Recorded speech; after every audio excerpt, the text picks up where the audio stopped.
अस्सलाम वालेकुम नाज़रीन, आप देख रहे हैं पीटीएन न्यूज और मैं हूं आपकी होस्ट सुंबल ज़िया।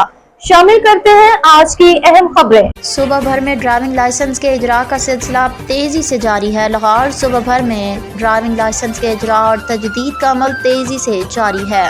तर्जुमान ट्रैफिक के मुताबिक रवा माह 4,05,000 से ज्यादा शहरियों ने लाइसेंसिंग सहूलियात से इस्तेफादा किया। आदाद शुमार के मुताबिक 1,37,000 से ज्यादा शहरियों ने लर्निंग ड्राइविंग लाइसेंस बनवाए, जबकि 1,36,000 से ज्यादा शहरियों ने रेगुलर ड्राइविंग लाइसेंस हासिल किए।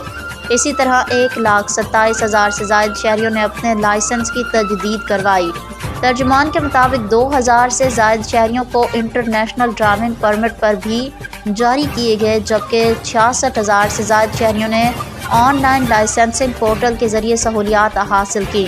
DIG ट्रैफिक मोहम्मद वकास नज़ीर ने कहा कि ड्राइविंग लाइसेंस के निज़ाम में मज़ीद जिद्दत, रिफॉर्म्स और शफाफियत लाई जा रही है। उन्होंने शहरियों को मशवरा दिया कि वो शहरी खदमत मराकज़, लाइसेंसिंग सेंटर्स और ऑनलाइन पोर्टल से भी भरपूर फ़ायदा उठाएं। न्यूज स्टूडियो से अब तक के लिए इतना ही। मज़ीद खबरों और अपडेट्स के लिए देखते रहें PTN न्यूज। अल्लाह निगहबान।